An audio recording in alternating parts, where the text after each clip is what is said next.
Prophet Muhammad, peace be upon him, sent his followers in all directions. He sent them not to militarily conquer the world, but merely to spread the message to all those who were absent. But at the same time, the Muslims were being surrounded by world powers. And books of history show us that on the eastern side, the Persian Empire, the Sassanid dynasty, attacked the Muslims, and the young fledgling nation responded and overthrew the Sassanid dynasty. From the north came the powerful Byzantine Romans. They attacked the Muslims from their northern borders, and the young Islamic state responded, and they were able to defeat the Roman Empire. Muslims were merely responding to the attack that had come to them from different angles. Islam was a religion of peace, but at the same time a religion of justice. And so therefore Muslims responded to defend themselves and also for the right to spread their message throughout this planet. It is reported in 642 AD that a small force of believers entered into Egypt under the leadership of Amr ibn al-As radiallahu an, and they were able to overthrow an unpopular Byzantine Roman leadership with popular support. The people of Egypt defended the Muslims and opened up the way for them everywhere they went. And from Egypt, they continued on to the west until it is reported that they even reached as far as the Atlantic Ocean.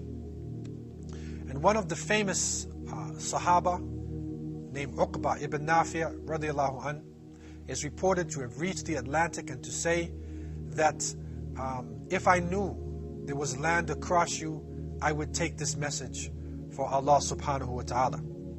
Uqba established a base that they call Qayrawan. And this became a central point for the Muslims in the area of Tunis.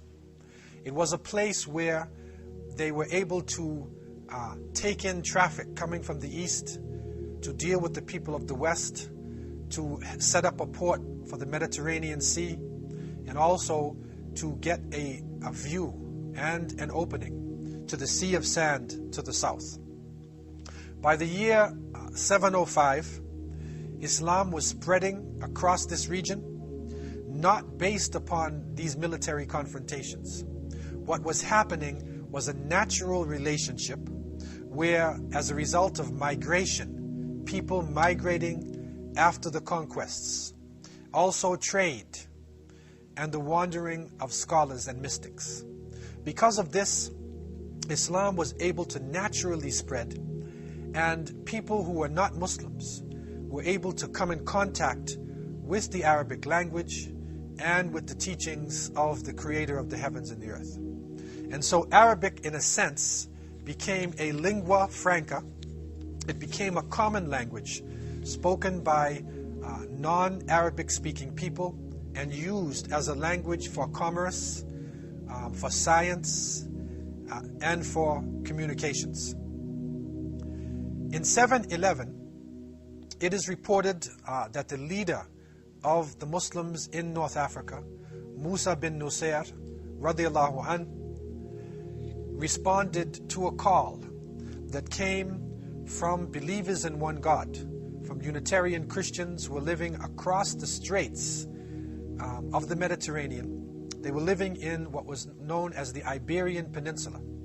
And so in responding to the Jews and to the Unitarian Christians, Musa bin Nusayr sent his leading general, Tariq ibn Ziyad rahimahullah, who went across the straits, who landed on a mountain, and they called it Jebel Tariq.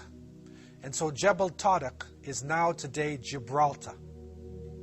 He landed on this mountain, and with a small force of approximately 17,000 Muslims, he faced the army of the Visigoths. It is reported that Roderick, the king of the Visigoths, brought an army of over 100,000 warriors, to meet the Muslims on these plains. But through the help of the Creator of the heavens and the earth, and through the justice that the Muslims were defending, they were able to defeat Roderick and to continue into what is now known as Spain and Portugal.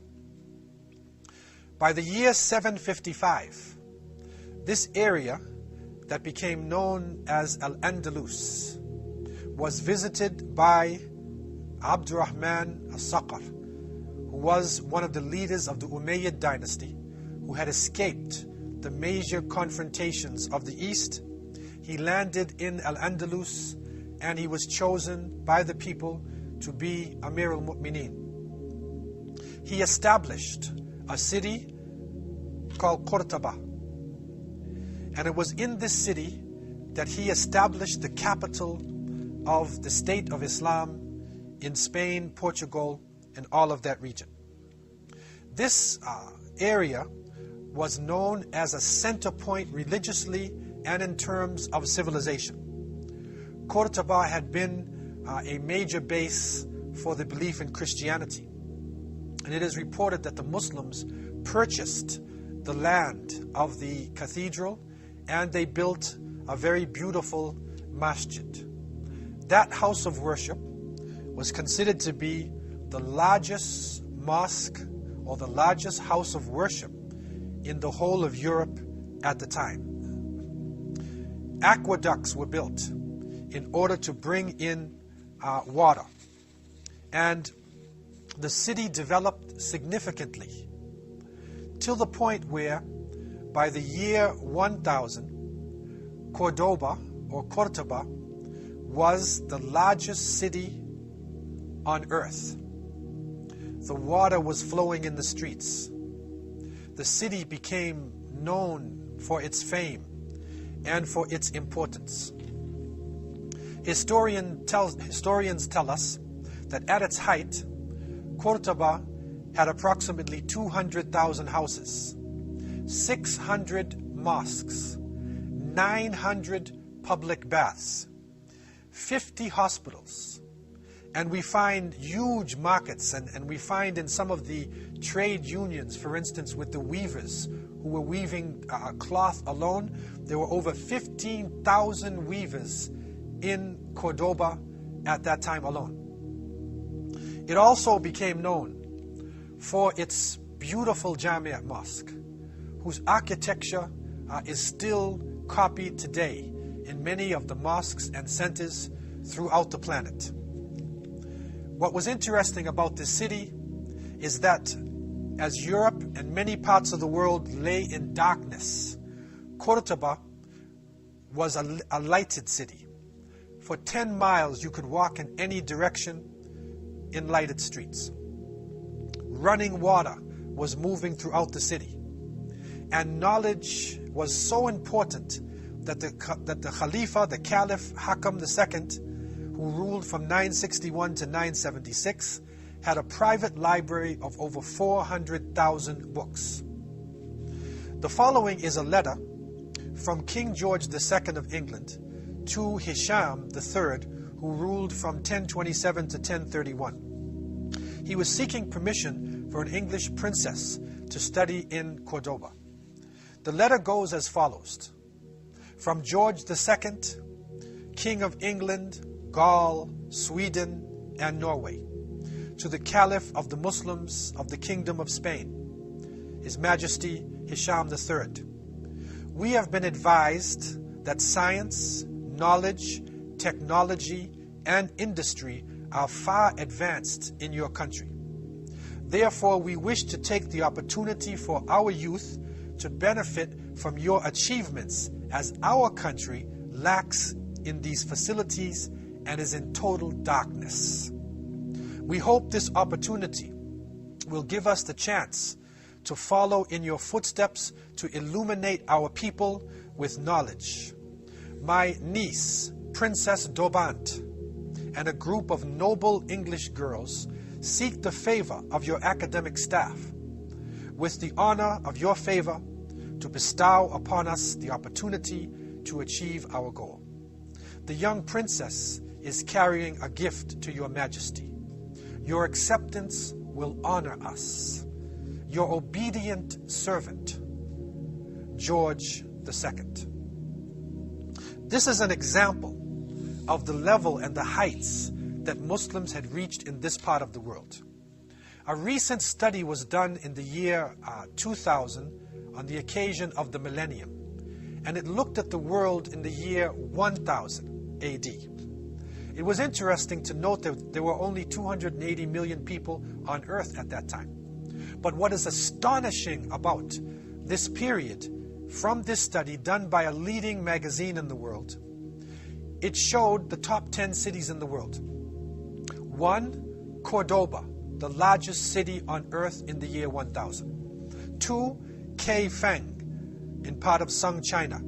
3, Constantinople, in Byzantium. 4, Angkor, Cambodia. 5, Kyoto, Japan. But 6 was Cairo, in Fatimid, Egypt. 7, Baghdad. 8, Naysapur, in present-day Iran. 9, Al-Hassa, in present-day Arabia. And 10, Isfahan, in present-day Persia. So out of 10 leading cities, 6 of them were Islamic capitals. This showed the extent of Islamic power and authority in this time. Muslims were making great achievements and having a profound influence upon people throughout the planet, and people would send their children. They would go to the universities of Islam, not only in Andalus, but also in North Africa, in Qayrawan, in Cairo, in Baghdad, anywhere in the Muslim world to gain an education. They would treasure learning the Arabic language in the same way that people go to the great universities in London, in Paris, in the United States, in order to raise their academic level. And so Muslims played a powerful role in this planet, and these cities went down in history as some of the major areas of achievement. Cordoba, known as Cordoba, was the largest city on earth. In it were great scholars, technology, science, high culture, philosophy. It was the leader of the world in many different areas. And it is astonishing today for young students to look back at history and to realize the level that Muslim scientists had actually reached. In many history books, we are told that the world went into what is called the Dark Ages. The lights went off somewhere around the 5th century and didn't come back in till around the 15th century with the European Renaissance. The reality was that from the 7th century to the 17th century, Muslims were making profound contributions to science and to all of the different aspects of present-day modern civilization. One study that was done looked at some of the sciences that were originated by Muslims, and they found some astonishing facts. From amongst these sciences were the following: algebra, which is an Arabic word, jabr; anesthesia; biology; botany; cardiology; cartography, map making; chemistry; dermatology; ecology; embryology; emergency medicine; ethnography; geography; geology; gynecology; horticulture; human physiology; internal medicine; medical ethics; metallurgy; mineralogy; modern science; modern medicine; modern arithmetic; obstetrics; optics; orthopedics; pathology; parasitology; pharmacology; preventive medicine; psychiatry; psychology; public health; pulmonary medicine; sociology; toxicology; trigonometry; urology; veterinary medicine, and zoology. It is astonishing when we go back and look at this, because we are seeing that the roots of these sciences have been cut off. We also find in a study that was done by historians that Muslims not only developed these sciences, but they also advanced others, like acoustics, agronomy, anatomy, astronomy, calculus, electrochemistry, engineering, genetics, geometry, geophysics, meteorology, physics, taxonomy, and zoology. Muslims made profound contributions, and the world at that time could not have advanced if it were not for Muslim scientists taking the knowledge of the world in the spirit of the Prophet Muhammad, peace be upon him, who had said, lost knowledge is the lost property of a believer. Al-hikmah dalat al-mu'min. In any way he finds it, he is most deserving of it. So in this spirit, the Muslims were able to develop the concept of zero, which is sifar. When you count today in Arabic numbers, 1, 2, 3, 4, 5, you're actually counting in the Arabic language. And that is a shock for most people who don't realize the big jump from Roman numerals into this modern mathematical system. Also, the scientific method that we use today and that universities in Western countries cherish so much was developed by the Muslims. The historical method that we recognize is so powerful today in putting together an objective look in history was developed by the Muslims, and people like Ibn Khaldun in his Muqaddamah made profound contributions to history and to sociology. And so you look at words like algebra, jabr, alchemy, from alchemia, which goes into chemistry, and you'll see literally hundreds of solid subjects and foundations of modern day science. From amongst the amazing achievements of the Muslims were important devices and substances that were introduced into the West. There are so many that we don't have time to cover them all. But here are a few. Cotton, paper, these are introduced by Muslims, not necessarily discovered or developed, but they introduced them to the West. Cotton, paper, glass mirrors, street lamps, salt, colored glass, silk, pepper, medicinal herbs, handkerchiefs, deodorant, kerosene, cotton clothing, linen, firearms, cotton balls, postage stamps, book binding, clocks, soap, astrolabes, compasses for navigation, slide rules, flasks, surgical instruments, windmills, artificial teeth, spinning wheels, globes, citrus fruits, melons, carpets, eyeglasses, and the list goes on. We even find things like porcelain, almanacs, encyclopedias, saddles for riding horses, sulfuric acid used in experiments. This introduction of culture, this transfer of information and developing of science, this is the basis of the European Renaissance, and it is the basis of the modern world that we live in today.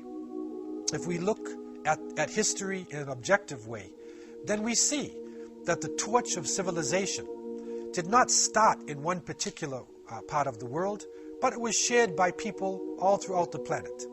In the same way that the ancient Greeks recognized that they got their civilization from ancient Egypt, they got it from the Phoenicians, then we today should also recognize the fact that the comforts that we are living in, that the different aspects of science came to us not through magic, but it came through a transfer of information from Muslims who were living in Andalus, now known as Spain and Portugal, into the rest of Europe. Cities such as Toledo, Seville, Granada, Cordoba, and in Valencia, and you can continue to list the powerful cities of learning, the universities They were beacons of light in the darkness of Europe at the time. After the fall of the Roman Empire, scientists and people of learning were being tortured by religious people. And so therefore, what Islam introduced is a new relationship with science, that a person who believes in one God should actually be more religious than somebody who doesn't believe in God. Because the multiplicity of creation, the beautiful names of creatures, the colors, the complexity within the universe is only testimony to the presence of a creator of the heavens and the earth.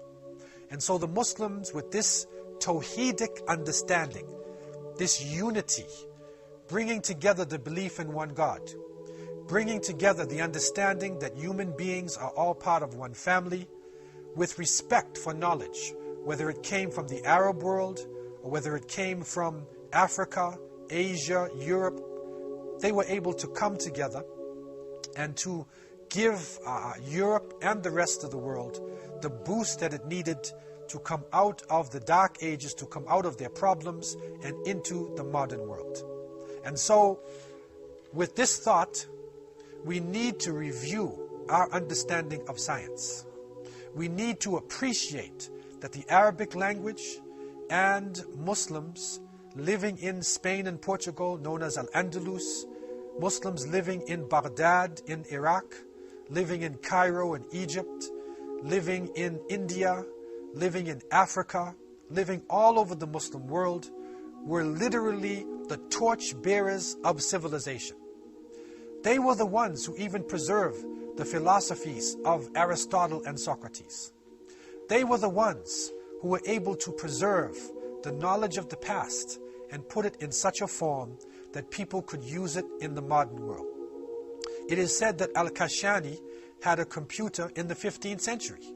And so the basis of the computer age, binary numbers, the concept of zero, this was developed by Muslims.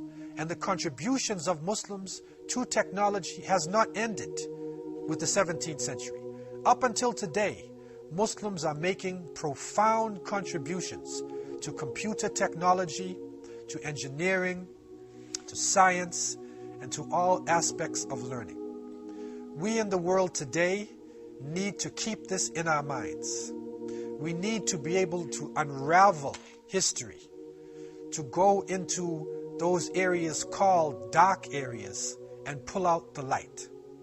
If we can do this, then maybe we would be able to appreciate each other more in this tense, confusing world today.